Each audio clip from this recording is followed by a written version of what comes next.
Chapter 16. Belvane enjoys herself. The entrance of an attendant into his room that morning to bring him his early bran mash had awakened Udo. As soon as she was gone, he jumped up, shook the straw from himself, and said in a very passion of longing, "Bobo, Bilbo, woe, will, woe." He felt it was his last chance. Exhausted by his effort, he fell back on the straw and dropped to sleep again. It was nearly an hour later that he became properly awake. Into his feelings I shall not enter at any length. I leave that to Roger Scurvylegs. Between ourselves, Roger is a bit of a snob. The degradation to a Prince of Araby to be turned into an animal so ludicrous, the delight of a Prince of Araby at regaining his own form, it is this that he chiefly dwells upon. Really, I think you or I would have been equally delighted. I am sure we can guess how Udo felt about it. He strutted about the room. He gazed at himself in every glass. He held out his hand to an imaginary hyacinth with, "Ah, dear princess, and how are we this morning?" Never had he felt so handsome and so sure of himself.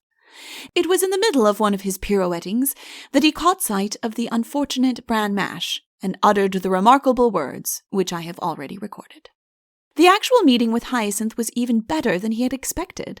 Hardly able to believe that it was true, she seized his hands impulsively and cried, "Oh, Prince Udo! Oh, my dear, I am so glad!" Udo twirled his moustache and felt a very gay dog indeed. At breakfast, where Udo did himself extremely well, they discussed plans.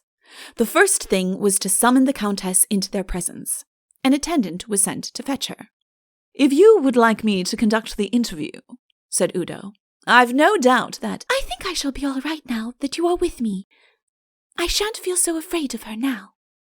The attendant came in again. "Her ladyship is not yet down, your royal highness." "Tell her that I wish to see her directly she is down," said the princess. The attendant withdrew. "You were telling me about this army of hers," said Udo. "One of my ideas, I had a good many while I was, in retirement, was that she could establish the army properly at her own expense, and that she herself should be perpetual orderly sergeant." "Isn't that a nice thing to be?" asked Hyacinth innocently. "It's a horrible thing to be. Another of my ideas was that—" The attendant came in again. "Her ladyship is a little indisposed and is staying in bed for the present." "Oh, did her ladyship say when she thought of getting up?" "Her ladyship didn't seem to think of getting up at all today. Her ladyship told me to say that she didn't seem to know when she'd get up again." The attendant withdrew, and Hyacinth and Udo, standing together in a corner, discussed the matter anxiously. "I don't quite see what we can do," said Hyacinth. "We can't pull her out of bed. Besides, she may really be ill. Supposing she stays there forever?" "Of course," said Udo.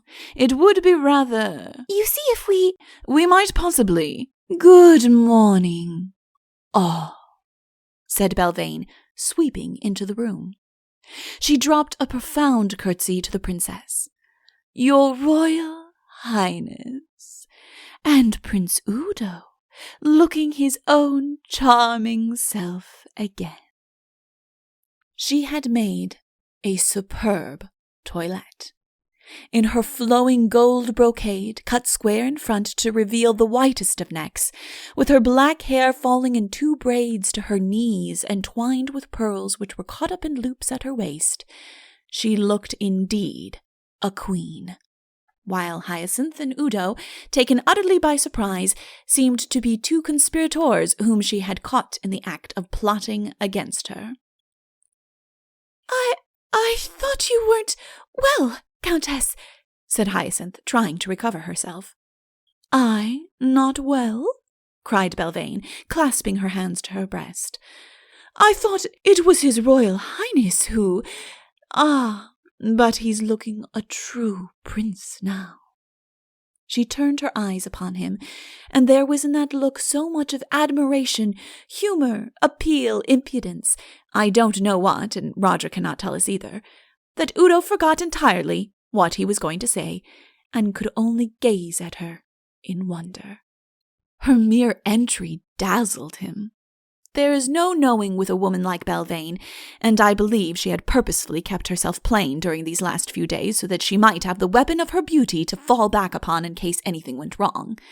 Things had indeed gone wrong. Udo had become a man again, and it was against the man that this last weapon was directed. Udo himself was only too ready. The fact that he was once more attractive to women meant as much as anything to him. To have been attractive to Hyacinth would have contented most of us, but Udo felt a little uncomfortable with her.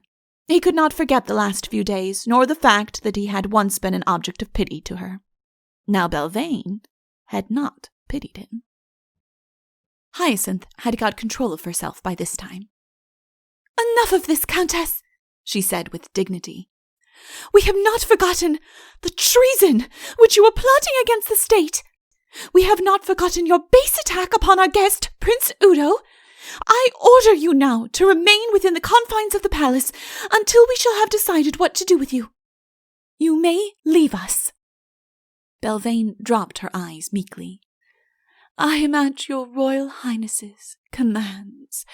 I shall be in my garden when your Royal Highness wants me." She raised her eyes, gave one fleeting glance to Prince Udo, and withdrew. "A hateful woman," said Hyacinth. "What shall we do with her?" "I think," said Udo, "that I had better speak to her seriously first. I have no doubt that I can drag from her the truth of her conspiracy against you. There may be others in it, in which case we shall have to proceed with caution. On the other hand, it may be just misplaced zeal on her part, in which case— "Was it misplaced zeal which made her turn you into a—" Udo held up his hand hastily. "I have not forgotten that," he said.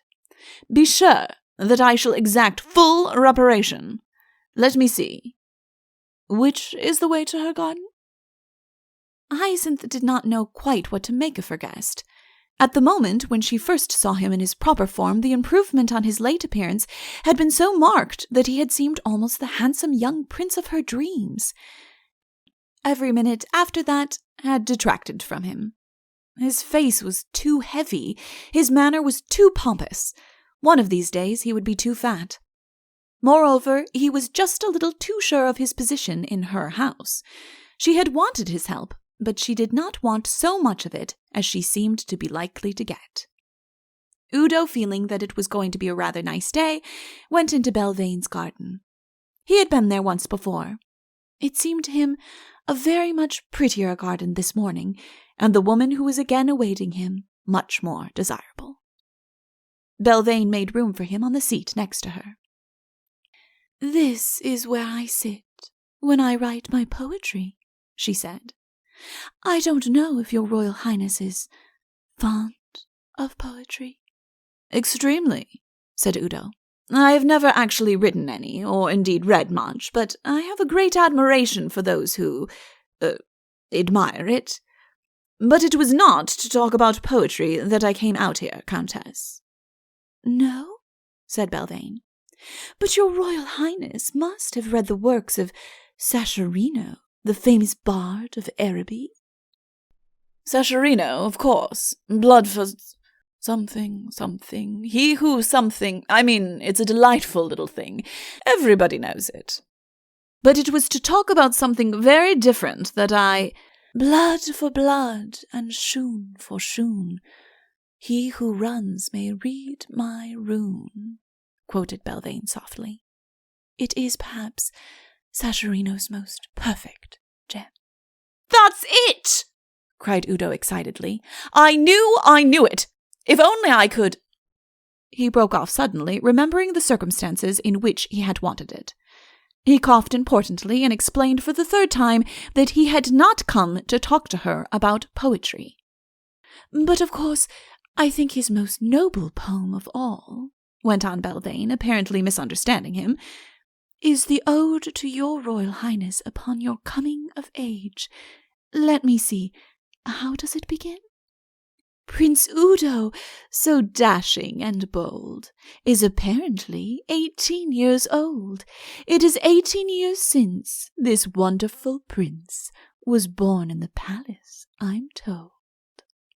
These court poets, said Udo with an air of unconcern. Flatter one, of course. If he expected a compliment, he was disappointed. There, I cannot judge, said Belvane, until I know your Royal Highness better.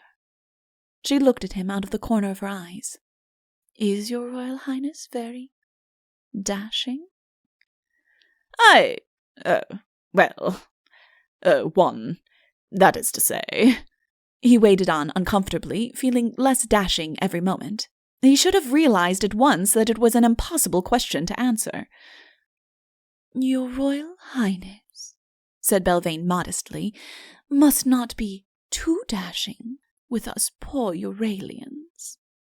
For the 4th time, Udo explained that he had come there to speak to her severely, and that Belvane seemed to have mistaken his purpose.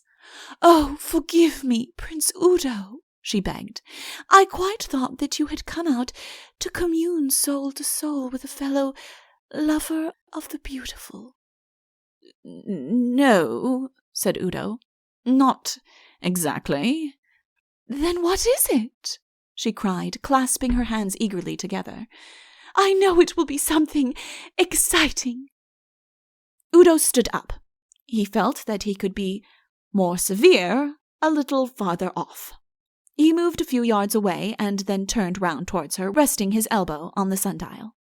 Countess, he began sternly, 10 days ago, as I was starting on my journey hither, I was suddenly— Just a moment, said Belvane, whispering eagerly to herself rather than to him, and she jumped up with a cushion from the seat where she was sitting and ran across and arranged it under his elbow. He would have been so uncomfortable, she murmured, and she hurried back to her seat again and sat down and gazed at him with her elbows on her knees and her chin resting on her hands. Now, go on telling me, she said breathlessly. Udo opened his mouth with the obvious intention of obeying her, but no words came. He seemed to have lost the thread of his argument. He felt a perfect fool, stuck up there with his elbow on a cushion, just as if he were addressing a public meeting. He looked at his elbow as if he expected to find a glass of water there ready, and Belvane divined his look and made a movement as if she were about to get it for him. It would be just like her. He flung the cushion from him. Oh, mind the roses, cried Belvane, and came down angrily to her. Belvane looked at him with wide, innocent eyes. You! Oh, don't look like that! Like that? Said Belvane, looking like it again. Don't do it! Shouted Udo, and he turned and kicked the cushion down the flagged path. Stop it! Belvane stopped it. Do you know, she said, I'm rather frightened of you when you're angry with me. I am angry. Very, very angry. Excessively annoyed. I thought you were, she sighed. And you know very well why. She nodded her head at him. It's my dreadful temper, she said. I do such thoughtless things when I lose my temper. She sighed again and looked meekly at the ground. Well, you shouldn't, said Udo weakly. It was the slight to my sex that made me so angry. I couldn't bear to think that we women couldn't rule ourselves for such a short time, and that a man had to be called in to help us. She looked up at him shyly. Of course, I didn't know then what the man was going to be like, but now that I know— Suddenly she held her arms out to him beseechingly. Stay with us, Prince Udo, and help us. Men are so wise, so brave, so generous. They know nothing of the little petty feelings of revenge that women indulge. Really, Countess, we Of course there is a good deal in what you say, and Won't you sit down again, Prince Udo? Udo sat down next to her. And now, said Belvane, let's talk it over comfortably, as friends should. Of course, began Udo. I quite see your point. You hadn't seen me. You didn't know anything about me. To you, I might have been just any man. I knew a little about you when you came here. Beneath the, outward mask, I saw how brave and dignified you were. And even if I could have got you back into your proper form again, I think I should have been afraid to, because I didn't know then how generous, how forgiving you were. It seemed to be quite decided that Udo was forgiving her. When a very beautiful woman thanks you humbly for something you have not yet given her, there is only one thing for a gentleman to do. Udo patted her hand reassuringly. Oh, thank you, your Royal Highness. She gave herself a little shake and jumped up. And now, shall I show you my beautiful garden? A garden with you in it, dear Countess, is always beautiful, he said gallantly. And it was not bad, I think, for a man who had been living on watercress and bran mash only the day before. They wandered round the garden together. Udo was now quite certain it was going to be a nice day. It was an hour later when he came into the library. Hyacinth greeted him eagerly. Well, she said. Udo nodded his head wisely. I have spoken to her about her conduct to me, he said. There will be no more trouble in that direction, I fancy. She explained her conduct to me very fully, and I have decided to overlook it this time. But her robberies, her plots, her conspiracy against me! Udo looked blankly at her for a moment and then pulled himself together. I am speaking to her about that this afternoon, he said.